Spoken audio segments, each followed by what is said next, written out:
देसी स्टाइल में गांव के स्वाद वाली रिमझिम बारिश में लिट्टी चोखा की रेसिपी लेकर आई हूं, जो कि बनाने का तरीका बिल्कुल डिफरेंट है। खाने में बहुत ज्यादा टेस्टी, एकदम हेल्दी सी रेसिपी है। अगर आपने आज तक ट्राई नहीं किया है तो इस बारिश में एक बार इसे बनाना तो बनता है। जिसे बनाने के लिए ना आपको ओवन चाहिए ना तो कंडे। बनाने का तरीका एकदम डिफरेंट है, जिसे हम कुकर में बनाएंगे। सबसे पहले हम चोखा बनाएंगे, जिसके लिए मैंने एक बड़े साइज का बैगन ले लिया है। ये 300 ग्राम के करीब है। बैगन को अच्छे से साफ कर लिया है। 4 से 5 कलियां लहसुन की, 2 बड़े साइज के लाल टमाटर लिए हैं, 2 हरी मिर्ची लिए। ये तीखी वाली है, यदि तीखी नहीं है तो ज्यादा ले सकते हैं। अब आपको ना बैगन को पहले तो आप बाहर से चेक कर लीजिएगा, कोई कीड़ा वगैरह तो नहीं है। इस तरीके से हम कट लगाएंगे, थोड़ा सा फैलाएंगे और आप हरी मिर्ची को ऐसे डाल दीजिएगा। मैंने दूसरा भी कट लगाया है, वहाँ पे दूसरी हरी मिर्ची डाल दी है।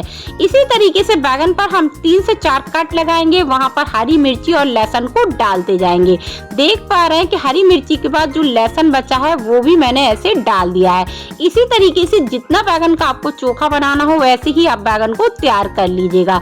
अब मैंने लिया है थोड़ा सा सरसों का ऑयल बैगन पर और टमाटर पर हमें अच्छे से लगा देना है।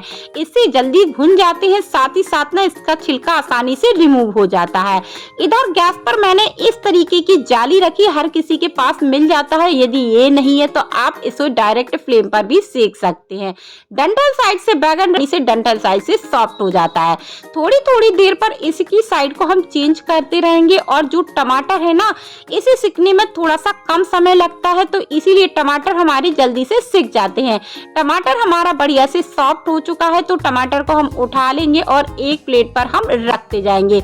दोनों टमाटर को मैंने निकाल लिया है और जो बैगन है ना, इसको मैंने अलट पलट करते हुए जब तक सॉफ्ट नहीं हो गया तब तक बैगन को सेक लिया है। इसे भी हमने उसी प्लेट पर निकाल लिया। सारी चीजों को ठंडा होने देंगे। सबसे पहले हम लिट्टी के लिए डो लगाएंगे, जिसके लिए मैंने एक छन्नी ले ली है। इस पर हम 2 बोल के करीब गेहूं का आटा लेते हैं। आटा थोड़ा सा मोटा होता है तो ज्यादा बेटर रहता है। आटे को मोटी वाली छन्नी से छानेंगे। जो इसकी चापड़ है इसे हम हटा देते हैं। 1 छोटा चम्मच के करीब नमक, साथ ही कलर के लिए 1 पिंच के करीब हल्दी, आधा चम्मच के करीब अजवाइन लिया है। हाथों से क्रश करके डालते हैं, खुशबू बहुत अच्छी आती है।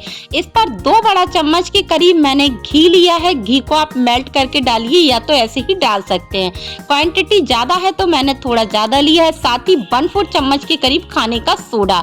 घी और सारी चीजों को हम अच्छे से आटे के साथ मिला देते हैं। ऐसे मिक्स हो आटे पर घी के कोने तक मिक्स हो जाना चाहिए। आटे पर हम थोड़ा थोड़ा पानी डाल के इसका एक डो तैयार कर लेते हैं, लेकिन डो ना हमें बहुत ज्यादा हार्ड नहीं करना है। यदि हम बाटी बनाते हैं तो डो हमारा हार्ड होता है, जब हम लिट्टी बनाते हैं तो इसका डो हमें चपाती की तरह तैयार करना है। डो को मैंने अच्छे से मसल लिया है। डो थोड़ा सा फूल जाए तो कवर करके इसको 10 मिनट के लिए रेस्ट पर छोड़ देते हैं। तब तक लिट्टी के लिए स्टफिंग बनाएंगे। एक बोल लिया है मैंने, 1 कप पर हम लेंगे सत्तू। ये मार्केट पर आसानी से मिल जाता है। यदि आपके पास सत्तू नहीं है तो आप भुने जो चने होते हैं ना, उसे मिक्सर पर डालकर पीस सकते हैं।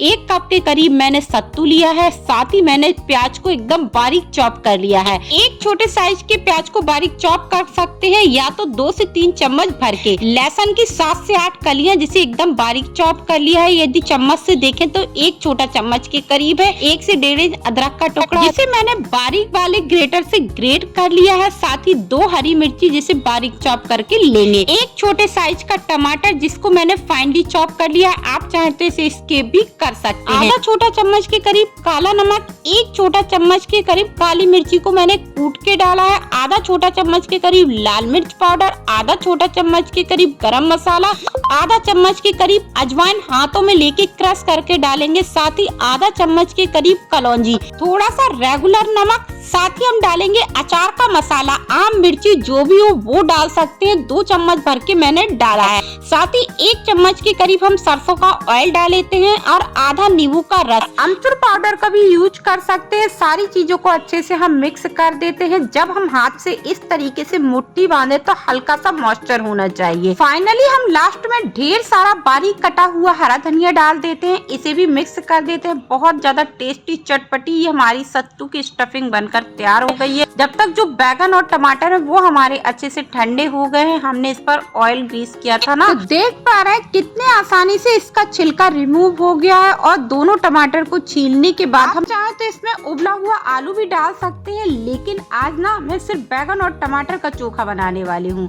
बैगन को मैंने छीलने के बाद कीड़ा तो पहले से चेक किया हुआ था, लेकिन एक बार मैंने वापस से इसे चेक कर लिया है और इसको थोड़ा सा कट कर लिया है जिससे ये और भी ठंडे हो जाएं। आप चाहे इसे मैशर से मैश कर दीजिएगा, नहीं है मैशर तो इस तरीके से आप फॉक से भी आसानी से मैश कर सकते हैं। बहुत ज्यादा पेस्ट की तरह नहीं बनाना है, थोड़े थोड़े चम्स रहते हैं तो खाने में अच्छा लगता है। एक मीडियम साइज का प्याज जिसे मैंने बारीक बारीक चॉप कर लिया है, यदि स्पून में देखे तो 2 से 3 चम्मच के करीब डाला है। साथ ही लहसुन की कलियां 4 से 5 जिसे हमने बारीक चॉप कर लिया क्योंकि पहले भी यूज किया था। 1 इंच अदरक के टुकड़े को मैंने ग्रेटर से ग्रेट कर लिया है। साथ ही 1 से 2 हरी मिर्ची क्योंकि हमने पहले भी यूज किया था। नमक स्वाद के अनुसार 1 छोटा चम्मच के करीब, साथ ही आधा चम्मच के करीब चाट मसाला, बहुत ही अच्छा टेस्ट आता है। कच्चा सरसों का ऑयल 2 चम्मच के करीब, जो कि बिहारियों की जान होती है, ये बिहारी चोखा में जाता ही जाता है। ये जो चोखा होता है ना बहुत ज्यादा सिंपल बनता है लेकिन खाने में बहुत टेस्टी होता है। ढेर सारे हरे धनिया डालने के साथ मिक्स कर दिया है। आधा नींबू का रस डालेंगे, इससे बहुत ही अच्छा टेस्ट आता है। सारी चीजों को वापस से हम मिक्स कर देते हैं। बहुत ज्यादा सिंपल बनता है लेकिन खाने में बहुत टेस्टी होता है। आप इसे लिट्टी के अलावा कभी भी बनाकर खा सकते हैं क्योंकि बन भी फटाफट से जाता है। ये हमारा लिट्टी के साथ खाए जाने वाला चोखा बनकर तैयार हो गया। इसे हम साइड पर रख देते हैं, तब तक जो डो है ना वो हमारा अच्छे से सेट हो गया है। एक बार इसे हम वापस से नीट कर लेते हैं और अब हम लिट्टी बनाने के लिए इसके छोटे छोटे से पार्ट करेंगे। और इसका एक पेड़ा उठा के हमने इसको रोल किया है। और जिस तरीके से हम आलू के पराठा के लिए कटोरी का शेप देते हैं ना, वैसे ही हमें हाथों से फैलाकर इसका कटोरी का शेप दे देना है। जो हमने सत्तू की स्टफिंग बनाई थी ना, उससे हम 2 से 3 चम्मच भर के, या तो जितना आपने साइज लिया हो उस हिसाब से स्टफिंग को भर दीजिएगा। पानी वगैरह कुछ भी लगाने की जरूरत नहीं। चारों तरफ से उठाते हुए इसको दबाएंगे, ऊपर का एक्स्ट्रा पार्ट हटा देंगे जिससे आटा आटा ना लगे।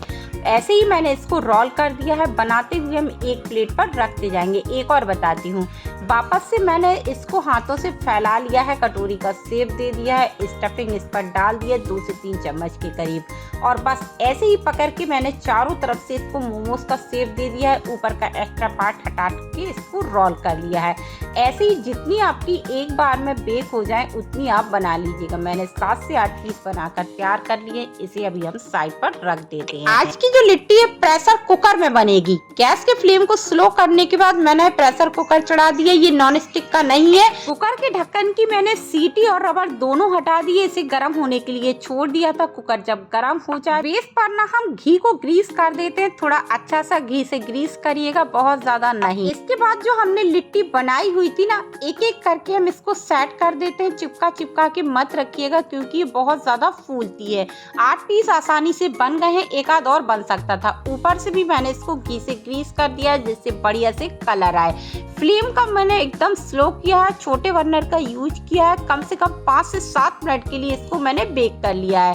7 मिनट के बाद वापस से हम इसको घी से ग्रीस करेंगे और जब ये ग्रीस हो जाए तब हम इसकी साइड को चेंज कर देते हैं। 5 मिनट के करीब हो गया है और 5 मिनट में ना ये थोड़ा थोड़ा सिकने लगी है। इनका कलर भी चेंज होने लगा है। जब ये सारी साइड चेंज हो जाए तो वापस से इस पर ऊपर से अच्छा कलर आए तो मैंने घी से ग्रीस कर दिया है। कुकर को हम वापस से बंद कर देते हैं। फ्लेम को हमें स्लो ही रखना है और ना हर 2 मिनट में आप थोड़ा इस तरीके से सेक करते रहिए। टोटल इसको 20 मिनट लगेगा बेक होने में। अगर आप ज्यादा क्वांटिटी में रखेंगे तो भी इतने में आसानी से बेक हो जाएगी। एक बार और मैंने इसकी सारी की साइड को चेंज कर दिया है। वापस से हम इसको घी से ग्रीस कर देते हैं और प्रेशर कुकर को बंद कर देते हैं। टोटल हमें चारों तरफ से ऐसे ही घुमा घुमा के इसको सेक लेना है और टोटल मैंने ना इसको 17 से 18 मिनट के लिए बेक किया है। देख पा रहे हैं कितनी ज्यादा बेहतरीन, एकदम शानदार ये हमारी अच्छे से बेक हो गई है।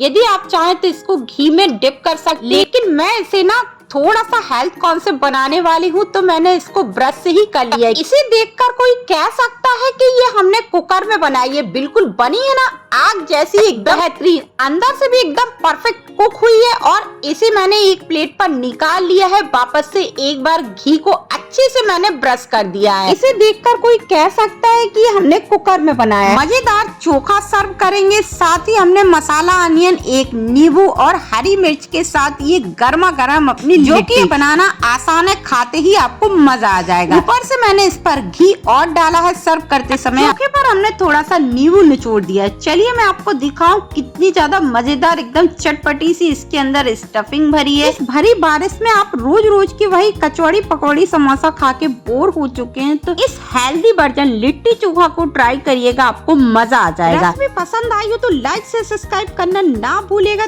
मिलेंगे नेक्स्ट रेसिपी के साथ, तब तक के लिए बाय बाय।